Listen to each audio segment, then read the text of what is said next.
Assalamualaikum warahmatullahi wabarakatuh. Kita masuk ke alinyemen horizontal ya. Sebelumnya teman-teman sudah mempelajari apa itu parameter dari geometri jalan, kemudian mencoba untuk menentukan trase jalan pada sebuah peta kontur, dan kali ini kita masuk ke alinyemen horizontal. Apa saja parameter alinyemen horizontal itu? Parameter alinyemen horizontal adalah yang pertama gaya sentrifugal. Dia akan berkaitan dengan gaya sentrifugal, kemudian gaya gesekan melintang, kemudian kemiringan melintang permukaan pada lengkung horizontal, kemudian superelevasi, lengkung peralihan, bentuk lengkung horizontal, dan pelebaran perkerasan pada lengkung horizontal. Apa sih alinyemen horizontal itu? Alinyemen horizontal adalah proyeksi sumbu jalan pada bidang horizontal. Ya, jadi teman-teman punya kertas ya, itu ya, kertas kalkir. Sumbu jalannya atau as jalannya adalah kita sebut terhadap horizontalnya bisa kita sebut adalah alinyemen horizontal. Alinyemen horizontal ini dikenal juga dengan nama situasi jalan atau trase jalan yang sudah teman-teman buat itu ya. Dan alinyemen horizontal ini terdiri dari garis-garis lurus yang dihubungkan dengan garis-garis lengkung. Yang teman-teman buat itu baru garis-garis lurus saja ya. Nanti akan kita desain bagaimana bentuk garis-garis lengkungnya. Nah, garis-garis lengkung ini dapat terdiri dari busur lingkaran yang ditambah dengan busur peralihan, bisa juga busur peralihan saja, dan bisa juga busur lingkaran saja. Bentuk dari alinyemen horizontal ya, kalau yang teman-teman buat kan masih berupa garis lurus, kalau ini sudah lurus dan lengkung. Oke, yang perlu teman-teman ketahui di sini, bagian lurus dan bagian lengkung juga ada aturannya ya di sini. Kalau bagian lurus bisa teman-teman lihat di sini ya, dari tata cara geometri jalan antar kota Bina Marga 1997. Di sini fungsi arteri apabila jalan itu datar, bukit, dan pegunungan mempunyai batas panjang bagian lurus maksimum ya. Apabila arteri di sini adalah 3 km, kalau kolektor 2 km ya. Kalau bukit 2,5 km, kalau kolektor 1,75 km. Jadi itu yang harus teman-teman perhatikan. Kemudian bagian lengkung juga seperti itu.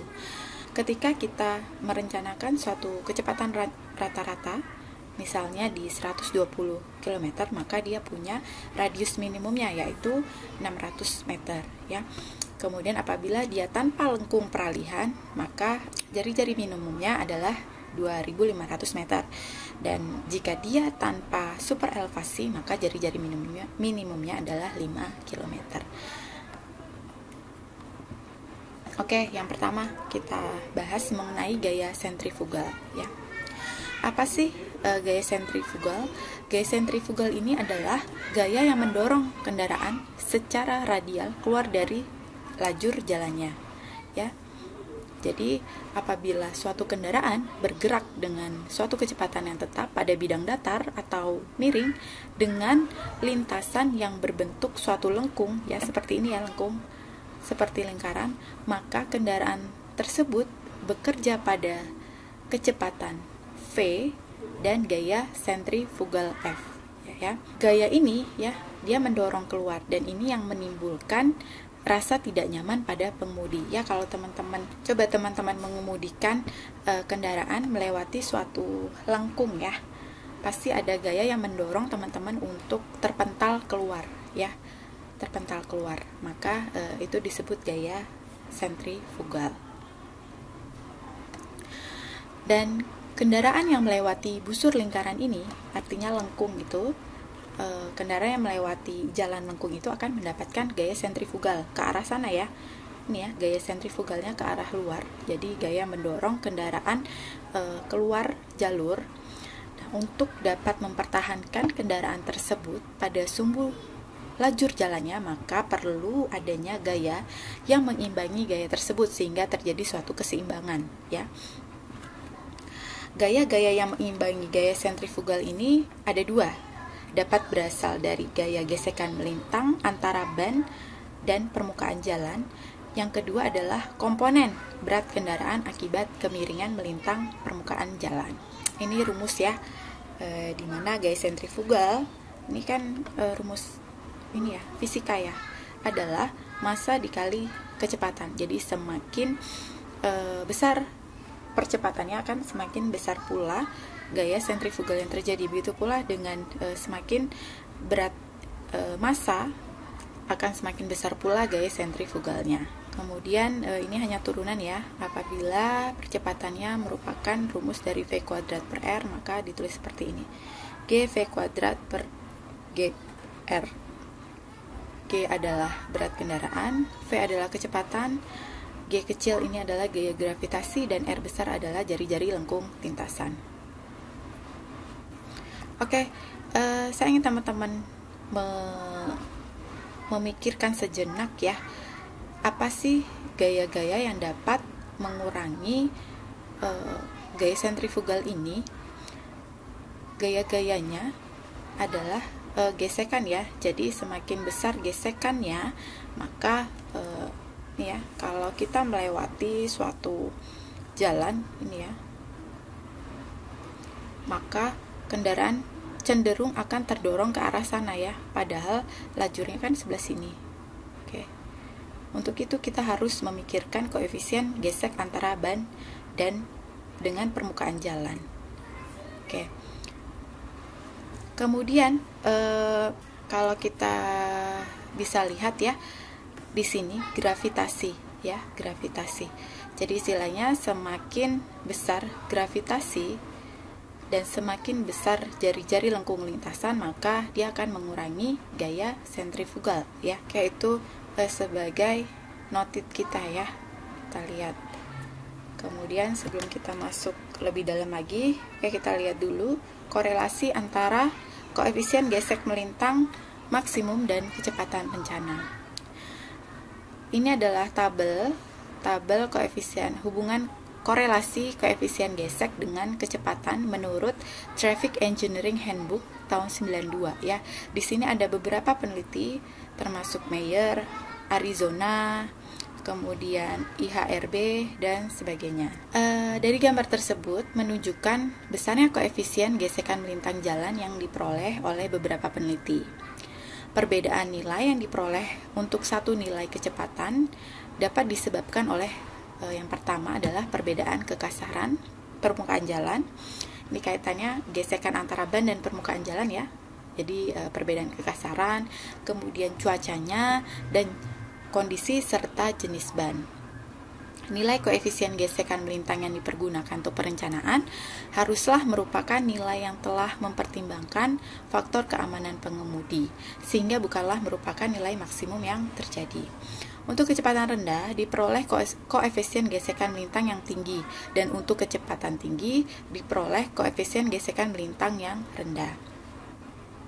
Untuk perencanaan disarankan mempergunakan nilai koefisien gesekan melintang maksimum seperti garis lurus pada gambar korelasi antara koefisien gesekan melintang maksimum dan kecepatan rencana. Nah, untuk besarnya koefisien gesekan melintang maksimum pada untuk penggunaan satuan SI disajikan pada gambar berikut ini ya.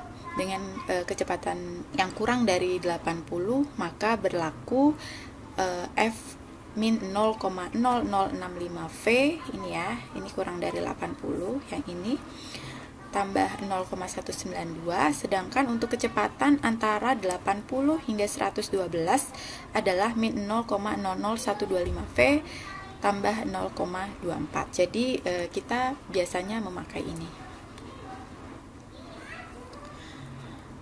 Oke, kemudian tadi sudah gaya sentrifugal, kemudian gaya gesekan, dan sekarang komponen berat akibat kemiringan melintang permukaan pada lengkung horizontal. Komponen berat kendaraan untuk mengimbangi gaya sentrifugal diperoleh dengan membuat kemiringan melintang jalan. Ya, kemiringan melintang jalan pada lengkung horizontal ini bertujuan untuk memperoleh komponen berat kendaraan guna mengimbangi gaya sentrifugal, biasanya disebut superelevasi. Nah, kita sudah masuk sebenarnya di superelevasi nih, walaupun pembahasan kita mengenai komponen berat akibat kemiringan melintang permukaan. Semakin besar super elevasi, maka semakin besar pula komponen berat kendaraan yang diperoleh. Teman-teman bisa lihat ya di sini ya. Apa sih super elevasi? Nih saya ambil sumber dari Infobas kita. Bukannya kita merancang jalan itu memang harus lurus, tidak. Kalau kita masuk ke lengkung, jadi kita perlu kemiringan melintang untuk mengimbangi gaya sentrifugal yang diterima kendaraan. Oke. Kalau teman-teman lihat ya di sini ya. Teman-teman lihat, oke. Ketika masuk sini ini lebih rendah ya daripada kemiringan ini lebih rendah daripada kemiringan ini. Ini lebih tinggi. Kemudian masuk ke lengkung kedua ini kita bisa lihat ini lebih rendah dan ini lebih tinggi. Ini kita namakan super elevasi ya. Jadi apa itu super elevasi? Super elevasi adalah kemiringan melintang di tikungan yang bertujuan untuk mengimbangi gaya sentrifugal yang diterima kendaraan pada saat melalui tikungan sehingga dapat memberikan keamanan dan kenyamanan saat berkendara. Jadi kalau teman-teman merencanakan sini datar saja, kemungkinan apabila truk ini melewati lengkungan ini dengan kecepatan tertentu dia akan terpental ke sini. Tapi ketika kita membuat suatu kemiringan melintang di tikungan untuk mengimbangi gaya sentrifugal, karena gaya sentrifugal kan ke arah sana ya, dan kita buat kemiringan melintang berat ini ya. Kalau kita tidak membuat kemiringan di sini, maka berat ini akan semakin menambah gaya sentrifugal ke sana. Tapi apabila kita membuat kemiringan melintang ini, maka berat ini akan lebih menarik truk ini ke arah sini ya, karena ada kemiringan seperti ini di kendaraan. Oke ya, bisa teman-teman bayangkan ya. Ini yang kita namakan super elevasi, perbedaan kemiringan pada tikungan.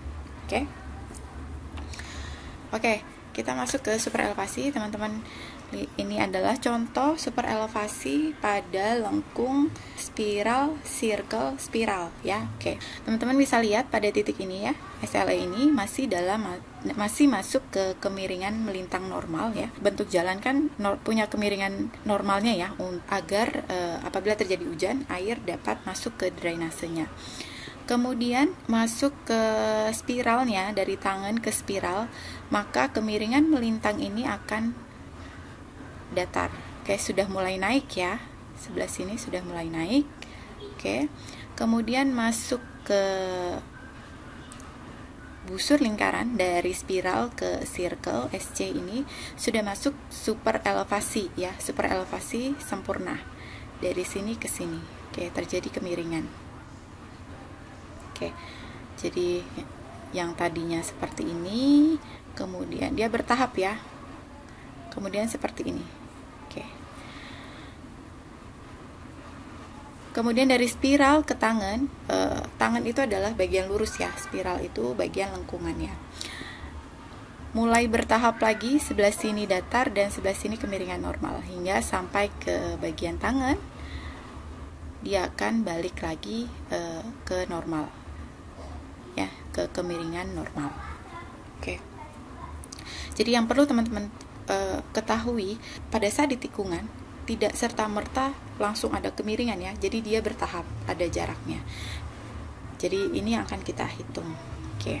Berapa itu TS-nya, berapa LS-nya, kemudian berapa kemiringannya ya. Oke. Kemudian bisa teman-teman lihat di sini penggambarannya ya.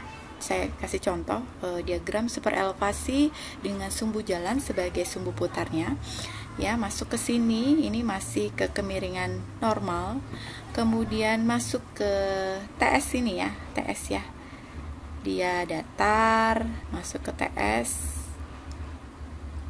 lurus ini ya, ini bagian lurus masih normal. Oke, kemudian masuk ke lengkung peralihan ya, masuk ke lengkung peralihan, dia mulai naik dengan ketinggian sekian, tetap dia naik, lengkung peralihan tetap naik.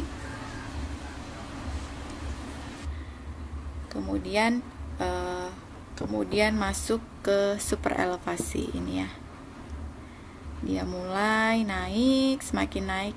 Oke, sini sudah mulai masuk ke super elevasi. Kemudian balik lagi. Kurang lebih gambarnya akan sama ya.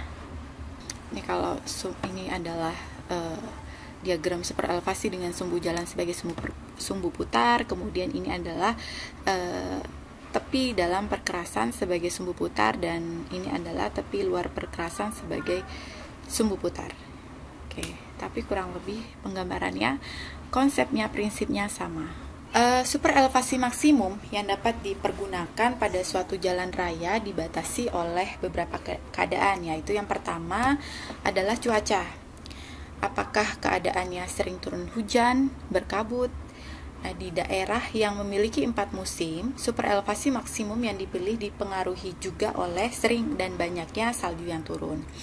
Kemudian jalan yang berada di daerah yang sering turun hujan, berkabut, atau sering turun salju, super elevasi maksimum lebih rendah daripada jalan yang berada di daerah yang selalu bercuaca baik. Kemudian medan. Keadaan medan seperti apa? Apakah datar, berbukit-bukit, atau pegunungan? Di daerah datar, super elevasi maksimum dapat dipilih lebih tinggi daripada di daerah berbukit-bukit atau di daerah pegunungan. Dalam hal ini, batasan super elevasi maksimum yang dipilih lebih ditentukan dari kesukaran yang dialami dalam pembuatan dan pelaksanaan dari jalan dengan super elevasi maksimum yang besar. Di samping itu, super elevasi maksimum yang terlalu tinggi akan menyebabkan rasa tidak nyaman bagi pengemudi yang mengendari kendaraan dengan kecepatan yang rendah. Kemudian keadaan lingkungan ya. Keadaan lingkungan juga mempengaruhi super elevasi, apakah dia di perkotaan atau di luar kota. Di dalam kota, kendaraan bergerak lebih perlahan-lahan dan banyak terdapat persimpangan-persimpangan, rambu-rambu lalu lintas yang harus diperhatikan, arus pejalan kaki, arus lalu lintas yang padat, sehingga sebaiknya pada daerah kota ini super elevasi maksimum di perkotaan dipilih lebih kecil daripada di luar kota. Kemudian yang keempat yang mempengaruhi juga adalah komposisi jenis kendaraan. Komposisi jenis kendaraan dari arus lalu lintas. Banyak kendaraan berat yang bergerak lebih lambat, serta adanya kendaraan yang ditarik oleh hewan atau kendaraan tak bermesin, mengakibatkan gerak arus lalu lintas menjadi tidak menentu. Pada kondisi ini sebaiknya dipilih super elevasi maksimum yang lebih rendah. Catatan yang harus teman-teman perhatikan di sini dalam mendesain ya. Untuk daerah yang licin akibat sering turun hujan atau kabut, sebaiknya memakai super elevasi maksimum 8%. Dan di daerah perkotaan di mana sering terjadi kemacetan, dianjurkan menggunakan super elevasi maksimum 4-6%. Pada daerah persimpangan tempat pertemuan beberapa jalur jalan, super elevasi maksimum yang dipergunakan sebaiknya rendah, bahkan bisa tanpa super elevasi. AASHTO menganjurkan pemakaian beberapa nilai super elevasi maksimum, yaitu 0,04, 0,06, 0,08, 0,1, dan 0,12. Dan di Indonesia sendiri pada saat ini umumnya mengambil nilai 0,08 sampai 0,1. Dari pihak Bina Marga, untuk jalan luar kota dianjurkan menggunakan super elevasi maksimum 10% untuk kecepatan rata-ratanya di atas 30 km per jam dan 8% untuk kecepatan rencananya 30 km per jam. Sedangkan untuk jalan dalam kota dapat dipergunakan super elevasi maksimumnya 6%. Ya, ini adalah catatan teman-teman untuk mendesain super elevasi. Kemudian masuk ke lengkung horizontal. Jadi lengkung horizontal akan saya lanjutkan di part 1 ini. Saya cukupkan sampai ke super elevasi. Demikian, jika ada yang ditanyakan silakan ditanyakan. Assalamualaikum warahmatullahi wabarakatuh.